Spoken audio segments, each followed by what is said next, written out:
Okay, let me show you how we do paint thickness checks and what you can be aware of when checking the vehicle. You know, obviously it's 112, right? So generally 100 microns of readings that would normally indicate a new paint, right? However, that's just only a guide, right? But that's what you want. The roof would be sort of your benchmark, you know. Obviously, you're not going to be using paint thickness gauge, but that's what we do on the premium inspections, the inspectors. So all the readings are logged on an app, so you'll be able to see the report of paint thickness readings. All right. So normally, obviously, you can identify and get the data of paint thicknesses, but more likely you're just applying a common sense. If you do it right, but like I said, the roof is a benchmark. You can have readings what's on the roof. If the roof makes you a concern, so you can also check the readings on inside the door. You know, so you can just check it what's inside here. So it's about 90, right? So, and what you do, obviously, like I said, you will not have a paint thickness gauge, but if you do, then start quickly with the roof, and then check the bonnet. You know, check the average readings. If you do it in the most common places where you will have a damage accident. Here, front of the bonnet, side of the bonnet, corners, the middle. So you just run it through and check those readings.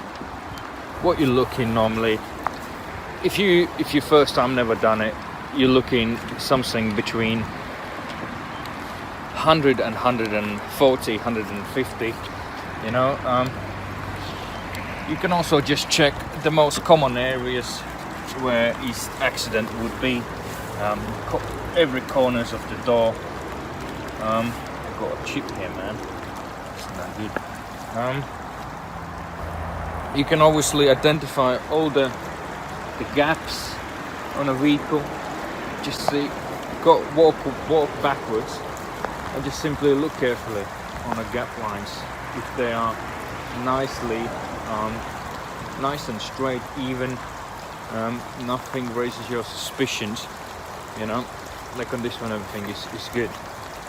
But when you look closely here, you can see something's not lining up. But that's down to the panel is distorted for some reason from the sun. I noticed that, and that's, you evaluate everything all the way around here. You can see as well. You know, sometimes you can start be worried about, has it been involved in some sort of crash? You know, but paint thickness gauge quickly shows you, if you can see it, 115 microns on this car. You know, also what you can do if you do it yourself, if you ever done it, you can if you never done it, you know, probably it will not make sense too much to you, but you can pull the rubbers off and have a look if the original spot welds has been sort of interfered or missing, or there have been any unusual spots, you know, like I'm showing you here. This is where you want to see nice original spots around here, so you don't want to see those spots like clear and without the spots at all, and that could identify you could have a filler used. to point up repair. But those are the little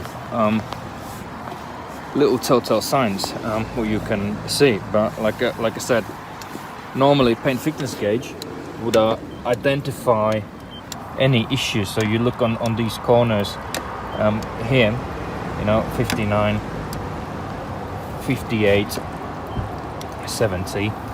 You know, you just check these areas, you know, and that will give you an idea. Like on this one, you obviously have no accident damage. You can go through here, check these. So the C panel,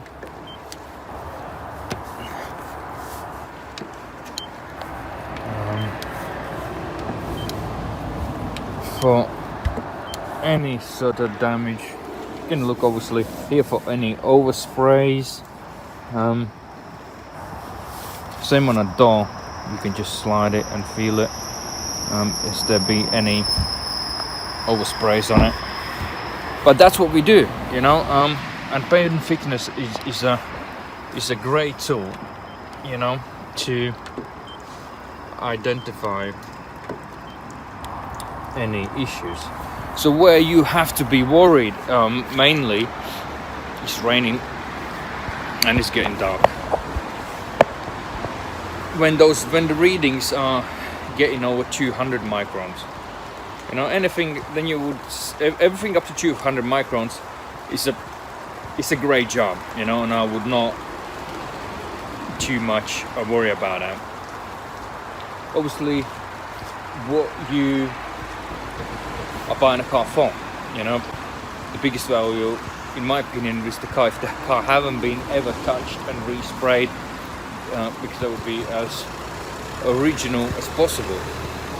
Alright, but if you have like one door or one wing resprayed up into, and the readings, average readings on the panel, the wing panel is 200, it's fine, you know. But once you start getting readings like 380, 500, 800, 1000 all the way around the vehicle, so that means you get a filler, you know. Filler used across on the panels. Is this good or bad? Anything up to 350, 500, I would say it's absolutely fine, you know, because you would have some coats of the preparation, you know, and then you have a clear coat and stuff, so it will work out okay. But once you start getting things over 1000 microns, that's where I would be worried about. So that means your 1000 microns is 1 millimeter. So 1 millimeter of the filler, it is a fair amount, you know. And if they are on a softer side of the panels, where mostly things getting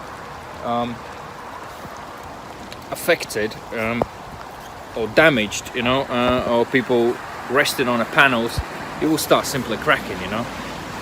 Anything like 15 or 200 microns, 2000 microns, you know, that's too much of the filler used, and that's what you really don't want to have on the car.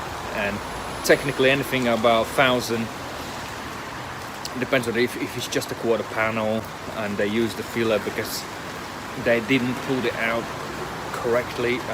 Panel beater didn't done a great job, and that's why you need to use a bit more filler, you know. I probably had a more bigger damage, some crumple zones, and yeah, and then it's a choice of whether you're gonna buy it. And if you don't check those issues on the vehicle, you know, you can buy something, a lemon, which you don't want to really purchase. It might look visually fine, but if there is a lot of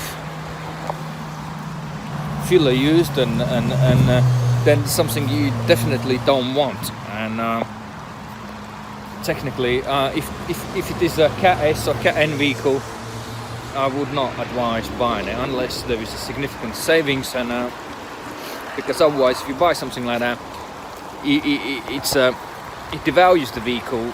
You have problems selling it, and unless you're happy with that, then you can go for it. But would I buy it? No, I would not buy the vehicle, because you get starting problems with insurance companies.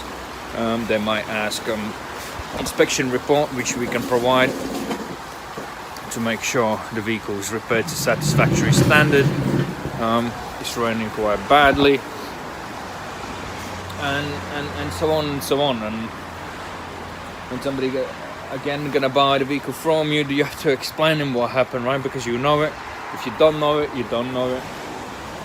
But that's the reality. So paint thicknesses, to see if you don't buy something badly damaged, it's worthwhile investing money. And obviously, if you're the person who don't care, then that's fine. You can buy wherever you like, and you can buy without checking or inspecting, buy blindly, buy a clone car, or buy wherever you like. You know, we're living in a free world. Everyone does whatever they want to do, and we here are for people to make sure they don't buy a banger. We want them to have a great car, and that's our mission, and our purpose of why we're actually doing this at the beginning. You know, so because the car market is saturated with loads of shit. You know, there's so many shit cars around, and unmaintained correctly. And if they are resold, that means it will cost you the money. And if you're happy spending money, we're happy you do that and keep doing it. You know, but we're here for the symbolic price. We can make sure you don't buy a banger, or you get this car rectified before the purchase, or you get the best deal. That's what we do, you know, and we have warranties available also. So reach out, need help, CarExamer.com.